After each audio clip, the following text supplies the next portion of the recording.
여러분들 안녕하세요, 사회쌤입니다. 이번 거꾸로 영상은 우리나라의 인구 이동에 대해서 설명하는 시간을 갖도록 하겠습니다. 우리나라 인구 이동도 마찬가지입니다. 우리나라 인구 이동도 다른 나라로 이주하는 국제적 이동과 그리고 국내에서 벌어지는 국내 이동으로 나눌 수 있고요. 마찬가지로 저번에 얘기했던 경제적 이유와 정치적 이유도 있고요. 단기적 이동도 있고 장기적 이동도 있을 수 있습니다. 오늘은 주로 국제적 이동과 국내 이동으로 나눠서 설명을 해볼까 합니다. 특히나 오늘은 시기에 관련해서 설명해 드리도록 하겠습니다. 1960년대라고 이렇게 기준을 잡는 이유는요, 우리나라가 1960년대가 산업화가 되는, 그리고 민주화가 되는, 우리나라가 선진국으로 발전해 나가는 기점이 1960년대라고 불리는 겁니다. 물론 우리나라 선진국으로 불리는 시기가 이때부터 준비가 됐다라고 보시면 됩니다. 그래서 이전과 그리고 이후로 나눠 설명해 드리도록 하겠습니다. 자, 이전은 1차적으로는 일제강점기 얘기를 안 할 수가 없어요. 일제강점기가 어떤 시대예요? 그러니까 일제가 우리나라를 강점해서 우리나라를 탄압하고 강제적으로 점령을 했던 시기잖아요. 그래서 당시에 살았던 사람들도 정치적 이유로 인구 이동이 될 수밖에 없었는데요. 첫 번째는 일제 식민지배를 피해서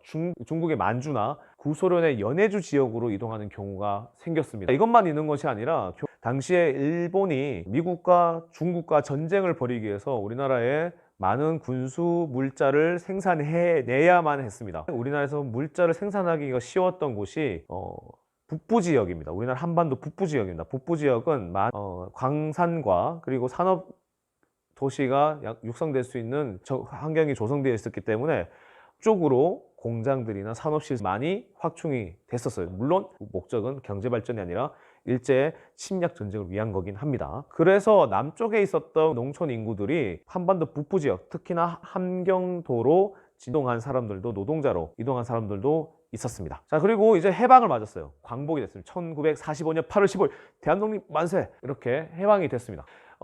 해방이 되니까 일제강점기 때 해외로 떠날 수밖에 없었던 독립을 위해서, 그리고 탄압을 피하기 위해서 이주했던 사람들이 있었다고 말씀드렸죠. 이 해외로 나갔던 동포들이 귀국을 하시게 됩니다. 그래서 우리나라로 대거 유입하게 되고요.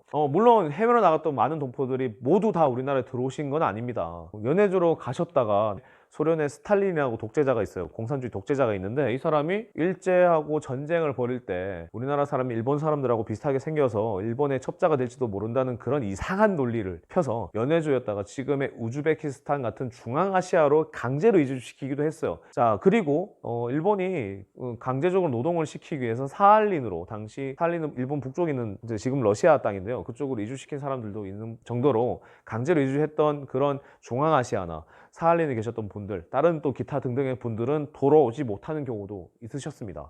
자, 하여튼 대규모의 인구 이동이 광복 이후에 있었습니다. 한국전쟁, 6.25전쟁 때도 좀 살펴봐야 될 것 같습니다. 우리나라가 처음에는 북한한테 밀리다가 역전의 기회를 가져서 우리가 북쪽으로 밀고 올라왔다가 중공군의 남하로 인해서 우리나라가 후퇴하는 경우가 있었는데요. 그때 후퇴할 때 혹시 일사후퇴라고 들어보셨나요? 북한에 있었던 분들이 우리나라로 넘어오신 경우가 있습니다. 그 관련된 영화가 국제시장이에요. 그래서 남쪽으로 넘어오기도 합니다. 6.25전쟁 때요. 1960년대로 넘어갈게요. 1960년대에는 우리나라가 본격적으로 산업화가 시작되던 시기였습니다. 자, 그래서 경제적인 요인으로 이동이 많이 되는데요. 이때 당시에 우리나라가 산업화가 되기도 했지만 그 많은 돈을 모으기 위해서 독일 같은 곳으로 우리나라 광부 노동자들, 간호사분들이 이주하신 경우도 있습니다. 그래서 이것도 마찬가지예요. 아까 말씀드렸던 국제시장에도 잘 나와 있어요. 1970년대입니다. 자, 1970년대는 우리나라의 좀 더 기술력이 좀 더 향상되어지고 누적되면서 이제 다른 나라로 우리나라 기술자들이 파견되기 시작합니다. 그래서 서남아시아, 북부아프리카, 특히 이쪽은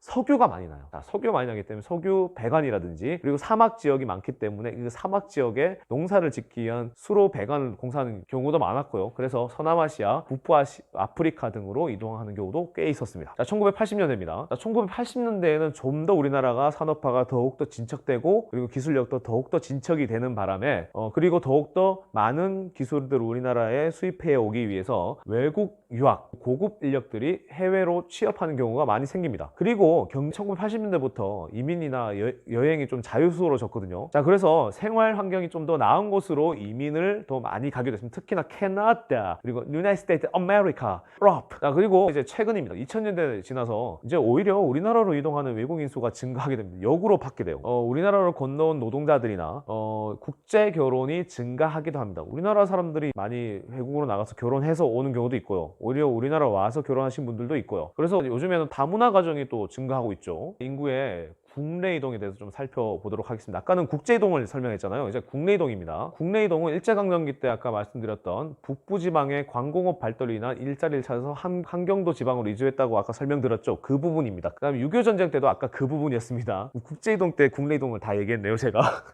자, 그래서 북한에서 월남한 동포들이 남부지방으로 대규모 이동했다고 말씀드렸고, 일사 주로 원산 지역에 있었던 사람들이 배를 타고 넘어와서 부산의 국제시장이라는 것을 확장시켰습니다. 그래서 국제시장이라는 영화가 있었던 거예요. 아까 설명했는데 여기 나올 정도로 다시 한 번 더 설명했네요. 그리고 이제 1960년대입니다. 1960년대는 산업화가 많이 진척이 되다 보니까 산업화로 인해서 농촌에 있었던 많은 사람들이 도시로 와서 산업화에 뛰어드는, 노동자로 뛰어드는 그런 현상인 이촌 향수가 아니라 했지. 자, 향도 현상이 뚜렷하게 나타납니다. 그리고 서울을 중심으로 한 수도권과 그리고 부산, 대구 등의 대도시, 울산, 포항 등과 같은 신흥 공업단지에는 사람들이 많이 모여 살게 됩니다. 그리고 1990년대 이후에는 오히려 대도시 주변에 신도시가 건설되면서 복닥복닥했던 그 대도시의 인구들이 좀 더 쾌적한 공간인 신도시로 이주하는 현상도 발생하게 됩니다. 전 시간 거꾸로 영상에서 우리가 역도시화라고 설명했던 부분 있죠? 이 부분하고 관련이 있습니다. 도시 인구가 주변 지역이나 농촌으로 이동한다. 역도시화. 그리고 이촌 향도 현상. 시기별로 다르게 나타납니다. 이번 국내에서의 국제적 이동과 국내 이동 설명을 여러분들께 드렸습니다. 이 수업 내용을 보시고 여러분들 정리를 하셔서 학교에서 다시 한번 찾아보도록 하겠습니다. 감사합니다.